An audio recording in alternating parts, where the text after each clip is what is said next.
Bienvenue dans le Pot de Bureau. Aujourd'hui, on parle stabilisateur pour mon Glock.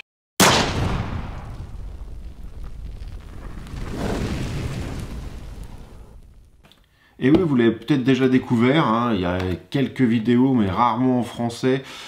Et donc, j'avais envie de vous faire découvrir le 2020 de chez Recover. C'est un stabilisateur. Alors, vous le voyez déjà ici un petit peu en dessin. On appelle ça un stabilisateur car il y a des lois spécifiques aux États-Unis et tu as une différence entre un stabilisateur et une crosse. Si tu as une crosse, c'est un peu comme si tu changeais de catégorie chez nous et donc tu as plus de contraintes. On va déjà déballer un peu. Alors je vous préviens tout de suite, j'ai une version un peu présentation. Donc je remercie Tactical Equipment. Jim de chez Tactical Equipment plus précisément, qui m'a mis à disposition cet exemplaire d'essai. Hein. Il y a rupture de stock de partout parce que ça a vraiment très bien marché. Je vous mets les liens dans la description, vous allez voir les prix. À ce prix-là, c'est normal quoi que ça marche. Voilà. Je vous le dis tout de suite, on est entre 100 et 170 € suivant ce qu'on prend un peu comme option. Là, on a la version Holster, mais il va me manquer 2-3 petites choses parce que ils ont été dévalisés, ils ont fait ce qu'ils pouvaient pour me donner ce qu'ils avaient. Une sangle. Perso, je suis pas trop sangle et celle-ci me plaît pas plus que ça. Vous voyez un peu la sangle. J'ai des sangles d'Airsoft que je trouve un peu plus adaptées, mais elle a le mérite d'être dans la boîte. Alors, la fameuse crosse. Moi, je vais peut-être dire crosse, mais ce n'est pas une en fait. Vous voyez la spécificité, c'est ça. C'est ça. Parce que ça, on l'ouvre. Comme ça. Alors là, pour le coup, amis airsofters, droitier, gaucher, restez avec nous, vous allez voir. Il y a du pour, il y a du contre. Ça peut servir à plein de choses, à plein de monde. Donc, vous voyez, normalement, hop, et on vient se l'attacher au bras. C'est ce qu'on appelle une brace aux États-Unis, donc un bracket, je ne sais pas comment ça pourrait se traduire en français, un bracelet quoi, en gros, une aide à la visée. Pour le mettre sur notre arme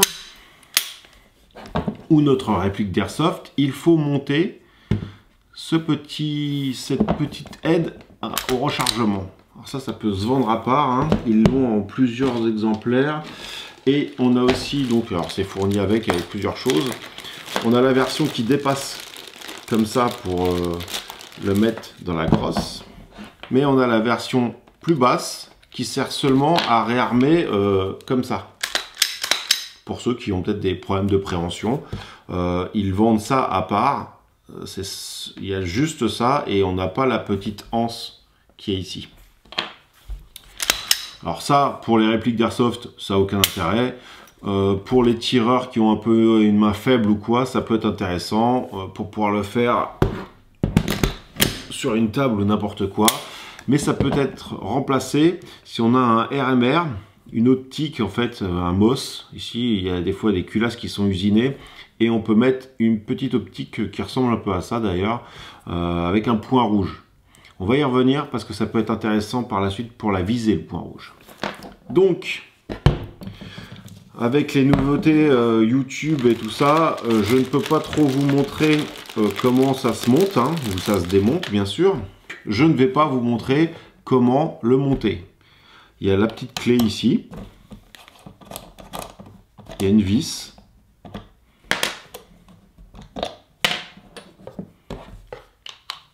Ferme un peu la crosse. Et là, ça vient épouser la forme du pontet. Et se prendre sur le rail Picatinny. Donc, je vous montre pas comment on fait, hein, mais vous aurez compris que c'est vraiment pas compliqué. C'est vraiment à la portée de tout le monde. Pour nos amis airsofters, c'est là que ça se complique. Parce que moi, j'avais déjà de monter dessus ce petit levier. J'ai ici un Glock 17 Cybergen. Alors, en même temps que j'étais dans la boutique chez Tactical Equipment, il y avait un airsofter qui était là et qui m'avait dit justement l'avoir pris. Et lui, il a vu un problème. c'était donc le petit outil là de recul, enfin la petite aide au rechargement, se prenait très bien sur la culasse des deux côtés. Mais le problème, et j'ai le même problème moi aussi, c'est que là, entre la culasse et la poignée, il n'y a pas le même jeu que sur un vrai. Et donc, ça vient accrocher ici. Alors la solution est un petit usinage de la pièce, hein, quand on est airsofter. Pareil sur les Tokyo Marui, ça ne fonctionne pas parce que là par contre c'est un autre problème, c'est fait en 2 pièces et les 2 pièces ne se referment pas. Pareil, on joue à de la Dremel, voilà, si on s'y connaît un petit peu, un petit coup de Dremel et ça passe très bien. Si on s'y connaît pas, on voit avec son magasin d'airsoft préféré, ou sinon bah, on ne prend pas. Mais s'il n'y a que ça, franchement c'est pas grand chose. Tout le reste est absolument compatible et vous voyez ce que ça donne une fois monté.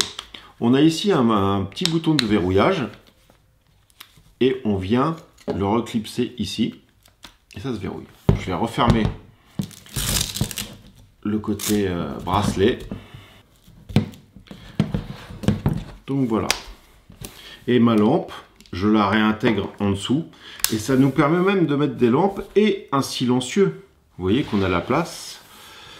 Et dans la version holster, parce qu'il y a différentes versions, de la version avec la crosse seule et avec la version holster. Vous voyez directement sur le site Tactical Equipment, il y a différentes possibilités. On a 2 petits rails Picatinny qui se mettent d'un côté et de l'autre. Et on a donc cette version holster. Et cette version holster, regardez où est-ce qu'il se situe et comment ça se monte. Ça se met ici.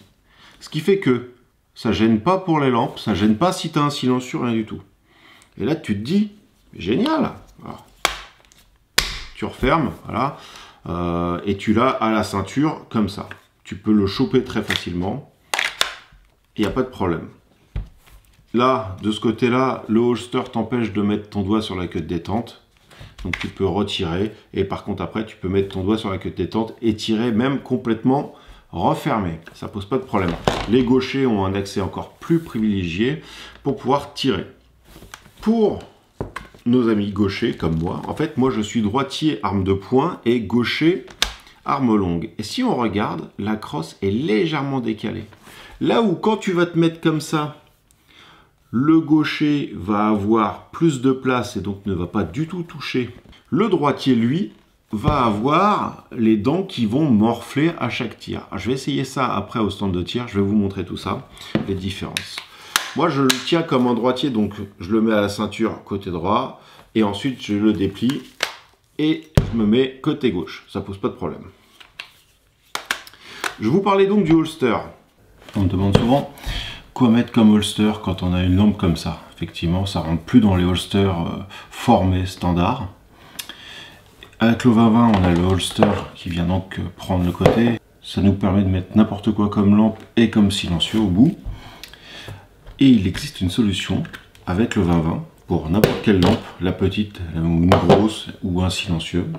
On a un petit morceau à rajouter sur le rail Picatinny. En fait, en gros, c'est l'équivalent de cette partie-ci. Ça vient épouser le rail Pica et le ponté. Comme ça, on n'est pas obligé d'avoir la crosse complète. On a toujours la place pour mettre notre doigt, mais c'est surtout que là, maintenant, on a le holster qui va bien. Et pour le coup, on peut mettre une grosse lampe. On peut mettre un silencieux aussi et avoir quand même notre holster.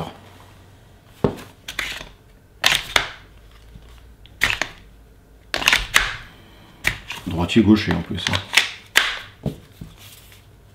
Et l'option se vend sans forcément prendre la crosse. Ça peut être intéressant si on fait de l'airsoft avec sur les MK23 ou des choses comme ça. Maintenant, voyons un peu l'utilité avant d'aller au stand et de cartoucher avec ça. Donc c'est vrai que si tu as ça à la ceinture, j'ai essayé, c'est un peu encombrant, mais je me dis en CQB, c'est-à-dire en maison, en immeuble ou en choses comme ça, beaucoup d'airsofters jouent aussi seulement au PA. Et donc là, tu as quand même l'avantage d'avoir un 3e point d'appui possible et donc une stabilité. C'est-à-dire que là où on pouvait tirer à 25, 30 50 mètres en réel, là je suis sûr qu'à 100 mètres on devrait pouvoir, alors bien sûr il faudra régler la visée pour, mais à 100 mètres on est stable pour taper dans un gong à coup sûr. Là où à la main c'est faisable bien sûr, mais c'est vachement plus difficile.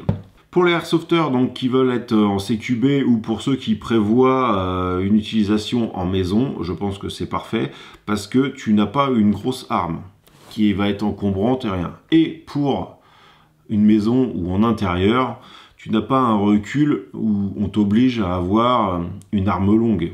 Tu vas pas viser à plus de 10-20 mètres dans un appartement ou dans une maison ou dans un hangar, on va dire. Le fait de pouvoir le porter à la ceinture, c'est un plus aussi. Certes, c'est encombrant, mais pas tant que ça. Et puis, par rapport à un micro-Roni ou quelque chose comme ça, là, tu as un holster. Le micro-Roni, tu peux pas. Tu es obligé de l'avoir à la sangle. Et en plus de ça, il coûte juste 5 fois plus cher. Hein, faut pas oublier ça aussi. Alors, on peut se dire, oui, mais alors tu vois, pareil, pour sortir le holster, il y a une vis de réglage ici pour le tendre plus ou moins. Par contre, il n'y a pas de sécurité de holster pour les forces de l'ordre. Ça ne passera pas, par exemple, ça. Les forces de l'ordre, il faut que ce soit verrouillable pour eux. Alors après, on va me dire, oui, mais tu vois, 150 balles, une crosse comme ça, avec tout plein de trucs comme ça, c'est du plastique, ça doit être chinois, c'est de la merde. Eh ben non, les amis, c'est là où c'est top.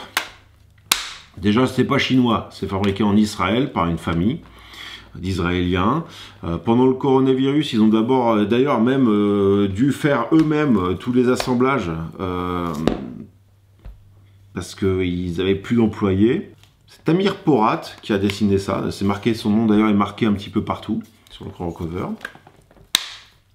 Et quel est le meilleur argument pour vous dire que c'est pas de la merde et que ça va tenir?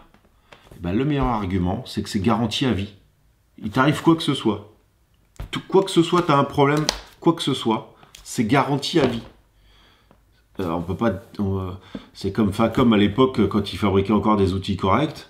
Ils te disent, voilà, c'est garanti à vie. Bah, ok, bah, t'as juste rien à dire. Parce que si le mec, il le garantit à vie, c'est qu'il est sûr de son produit. Pareil, au niveau préhension, ça peut être pas mal. Tu fais ça, hop, ça y est, t'es déjà. Alors, moi, j'ai mis une lampe, une Olight Valkyrie Pro. Je vous l'ai montré déjà en vidéo. Ça peut servir aussi de poignée, la lampe qui est en dessous. Ou alors, vous pouvez directement mettre une petite poignée spécifique en dessous, légèrement courbée. Je vous montrerai ça aussi quand je vais aller faire du tir un peu dynamique. Je vais déjà m'entraîner dans mon jardin avec mon airsoft, voir un peu ce que ça dit en termes de manipulation. C'est là où on se rend compte pour la manipulation, ce que je vous disais là, avec la joue qui touche ou pas. Et ensuite, je vais aller au stand et je vais tirer un paquet de 9 mm pour voir un peu ce que ça dit. Je vais essayer plusieurs Glock aussi, parce que sur la boîte, ils me disent jusqu'à 48 Glock compatibles. Bah oui, forcément, vu que ça prend juste le rail Picatinny et le ponté, et que sur tous les Glock, c'est quasiment identique, ça pose pas de problème. Sur les répliques, hein, je vous ai expliqué, les répliques de Glock, là par contre, c'est un peu plus compliqué. Alors, pour les droitiers, la crosse et le bracelet, lui, est prévu pour les droitiers parce que vous voyez un peu dans quel sens c'est incliné. C'est vraiment fait pour être mis, pour être tenu de la main droite, comme ça, dans l'ordre. Le fait de pouvoir se l'attacher au bras, si on a notre bras faible, de blessé ou n'importe quoi, eh ben, c'est pas mal. Et puis même si on doit vraiment avoir une seule main, ça peut le faire. Pas mal d'usages où ça peut être intéressant d'avoir autre chose à la main, une lampe, un téléphone, je sais quoi.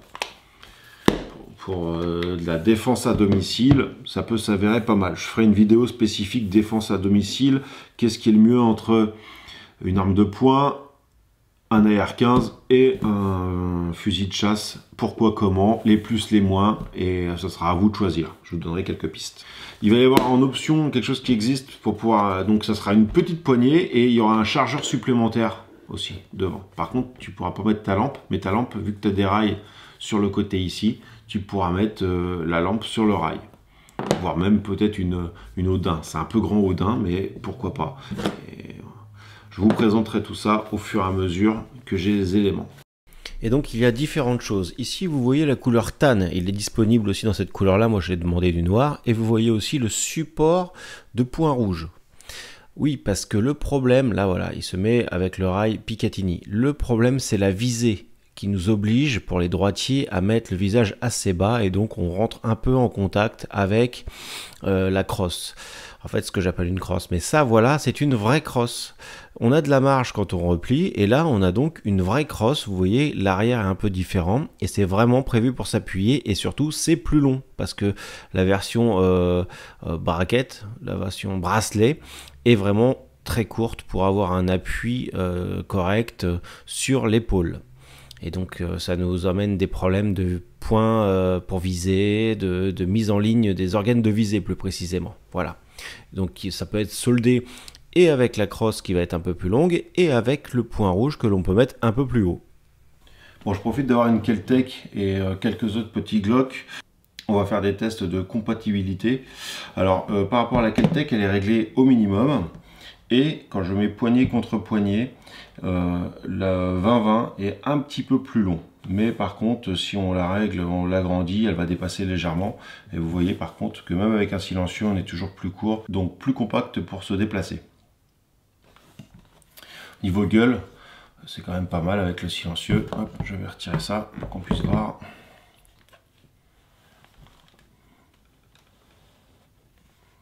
Quand on replie,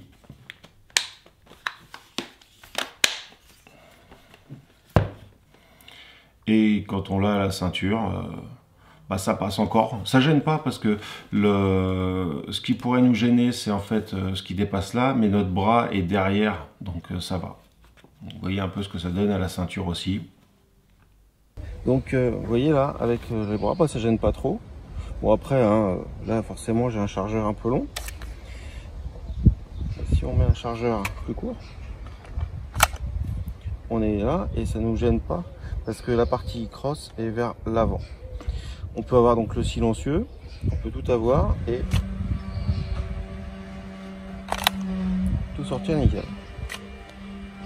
D'ailleurs c'est bien silencieux pour les voisins qui jouent de la ponceuse.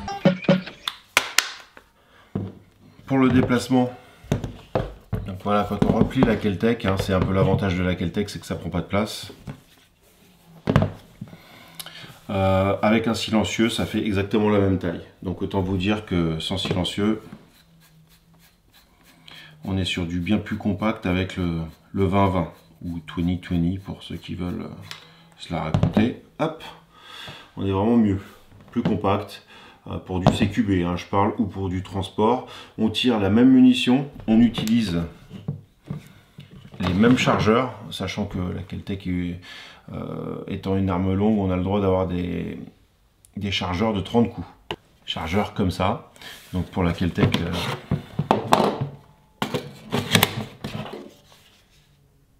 ça dépasse un peu. Alors là, pour le Glock, on commence à faire un porte-avions. Hein. Sachant que ça, c'est catégorie A en France. Donc on peut avoir des chargeurs de 30 coups pour la Kel-Tec qui peuvent rentrer dans une arme de catégorie B comme celle-ci, mais ça devient une catégorie A.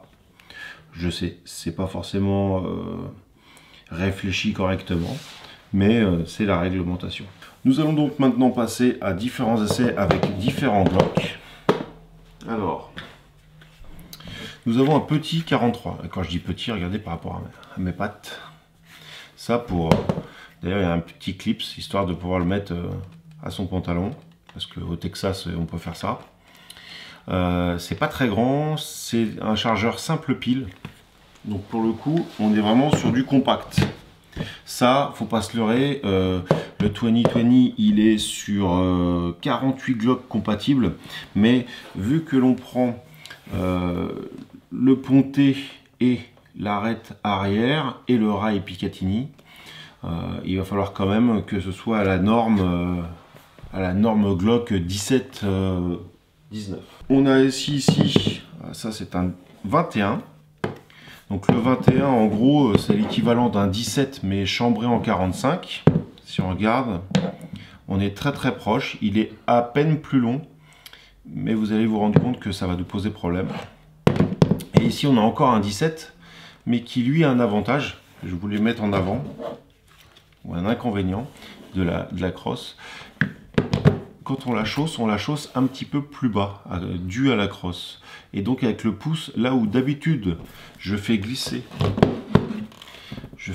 mon pouce sur la culasse et je chope le bouton d'arrêtoir de culasse, ici, on peut pas trop. Donc tu es obligé de casser un peu, déplacer ta main pour le choper. Il existe des boutons comme ici, avec des arrêtoirs de culasse légèrement rallongés, vous avez 3 mm de plus.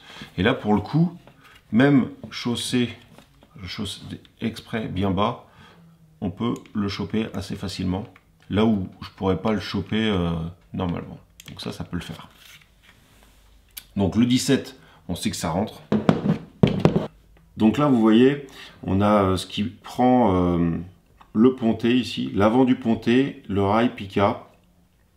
Et ici, ça vient prendre le petit bec de canard. Alors, sans trop de surprise, celui-ci, il est trop court déjà pour que ce soit bien pris. Il n'a pas de rail. Et en plus de ça, quand on referme, on peut carrément sortir l'arme, même vissée, elle peut sortir, quoi. Donc autant vous dire que c'est pas normal, hein. On ne pourra pas tirer avec celui-là, ça paraît assez logique. On passe maintenant à celui que je pense qui pourrait le faire, c'est le 21, parce que le 21 ressemble beaucoup, il est juste un peu plus long. Donc on le met devant. Là on se rend compte que ça passe bien dans le rail Picatinny, le ponté, tout ça va bien. Le problème, on a un micro poil de cul qui gêne l'arrière. Alors, le 21 serait à moi, j'aurais que ce Glock là, il y a une modification très légère à faire sur le cul de la crosse, et ça passe. Sachant que moi j'ai un 17, je vais pas faire la modif, mais ça pourrait passer, mais avec modification, donc tu perds la garantie à vie de la crosse, et surtout tu modifies la crosse et pas l'arme.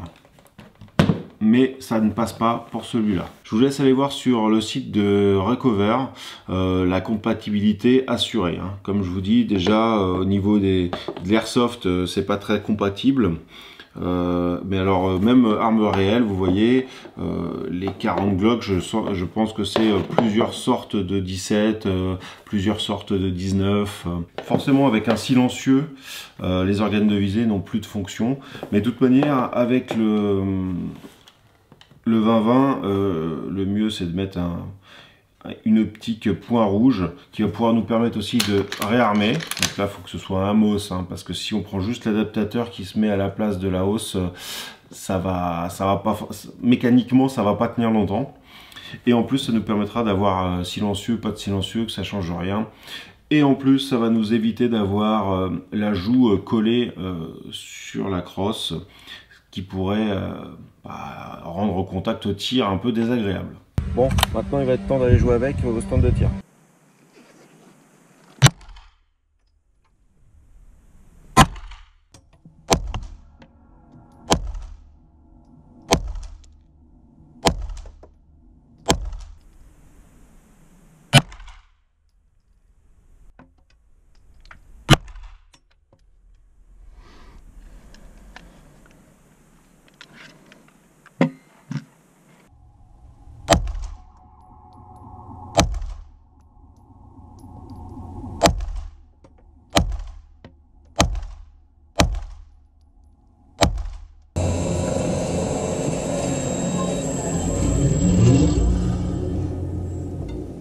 Tir rapide à 25 mètres. Ça va. Alors là j'ai eu un petit problème, je l'avais mal positionné, j'avais mal positionné le Glock. Derrière il était libre, donc il bougeait un petit peu, et je pense que ça c'est plutôt ce que j'ai fait après. On verra avec, enfin vous l'aurez déjà vu, avec la caméra qui est sur la cible. Voilà, allez, on va continuer. Je vais m'entraîner un petit peu comme ça pour le fun, et après on va faire des tirs à 50 mètres pour voir si à 50 mètres c'est pas mal, mais j'essaierai de tirer un peu plus doucement pour être aussi précis quand même. Là j'ai fait un peu le cow-boy. Une fois que j'ai remis l'arme correctement dans la crosse, On voit ici, là je viens de faire un chargeur, c'est tout ici, donc ça serait re-réglé, ça serait dans le 10. J'ai un flyer là et un en bas. Bon, c'est de la recharger, hein, mais en tir rapide, à la même vitesse que ce que vous avez vu. Voilà, c'est pas mal. 25 mètres à la main, donc replié. Quasiment l'équivalent. Tirer donc à la main.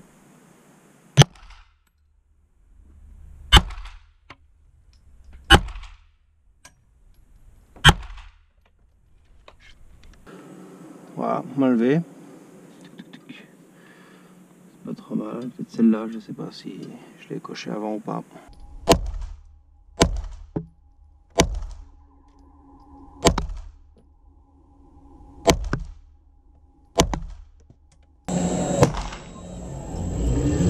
Alors j'ai quand même tiré sacrément rapide.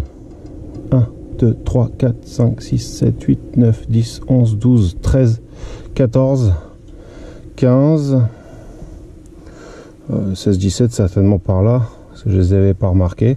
Mais on voit déjà un tir super rapide, peut-être 3 là-dedans. Ici. Non, c'est vraiment pas mal pour une prise de visée, parce que si j'essaie de prendre mon arme et tirer rapidement comme ça avec un Glock, ça fait quand même à peu près j'ai pas tiré avec depuis avant le confinement, donc ça fait au moins 3 mois que j'ai pas tiré avec. C'est assez propre quand même, c'est assez propre. Ça va être le moment de faire un peu la conclusion de cet engin. Avant de l'essayer, j'étais énormément emballé. Je me dis ouais, ça va être génial, on va avoir une visée hyper stabilisée. Alors c'est toujours mon avis, c'est bien, mais il faut quand même modérer un petit peu, car effectivement c'est hyper stable et tout. Le problème, c'est la prise de visée avec les organes d'origine. Comme je vous ai expliqué, comme je vous ai montré, ici on a les petits rails qui se mettent et ils vont faire une version pour pouvoir mettre un point rouge. Et effectivement, ce qu'il faut là-dessus, c'est un point rouge, ce qui va nous permettre d'avoir l'œil plus haut de la crosse et donc de pas toucher, même pour les droitiers ou même pour les gauchers, de pas toucher la crosse en elle-même. Et surtout, on va avoir une prise de visée rapide, mis à part ce petit point. Donc si vous avez une culasse MOS ou si vous faites la modification, ce que je vais faire moi, j'avais déjà prévu avant de toute manière. Et on reparlera des points rouges parce que je pense que c'est vraiment le futur de l'arme de poing. C'est quand on a besoin d'une arme de poing en outil ou quand on veut faire vraiment du gros résultat, c'est le point rouge intégré qui va remplacer aussi la petite poignée d'armement ici. Je trouve que pour à peu près 150 €, là on a le gros pack avec tout, hein. Pour à peu près 150 €, on a quelque chose de très qualitatif, parce que c'est vraiment du matos, on sent quand même assez garanti à vie, hein, je répète. J'ai moi rajouté une grosse lampe Valkyrie, ce qui me permet d'avoir une poignée. On a donc l'option préhension qui est comprise dedans. Ça se vend à part, hein. On peut avoir juste la petite poignée là pour pouvoir tenir. Holster universel avec tout accessoire, on va dire. C'est un pack très complet. Je vous mets les liens de la boutique Tactical Equipment qui vend ce produit et qui l'a en stock, hein. Vous pouvez aller voir directement sur les liens. Je vous le conseille, tireur sportif, même avec que vous soyez accro au CQB en airsoft ou quoi, c'est vraiment quelque chose de pertinent et de pas trop cher. Ça reste raisonnable comparé à une Cross Ronnie, donc je reste assez positif sur ce système. Il va y avoir des évolutions qui arrivent, donc comme je vous disais, pour le viseur, mais aussi une crosse un peu plus longue. Je prendrai l'option parce que pour moi, effectivement, c'est un poil court. Les prix restent raisonnables. De ce que j'ai vu, ça serait 30 balles ou 40 balles la crosse. Bon, voilà, c'est pas dingue. Je vais refaire une vidéo de tir, après uniquement en multi-cible avec chrono et ainsi de suite. C'est tout pour cette vidéo de présentation qui est déjà bien longue. Donc n'hésitez pas à vous abonner à la chaîne. Vous pouvez me suivre sur Instagram où j'ai mis pas mal de photos déjà du recover. Donc n'hésitez pas à vous abonner aussi à Patreon si vous avez des questions ou quoi, ou si vous avez besoin d'un petit suivi pour du rechargement ou votre philosophie armement, vous pouvez venir sur Patreon. Voilà, merci à tous et à bientôt pour une nouvelle vidéo.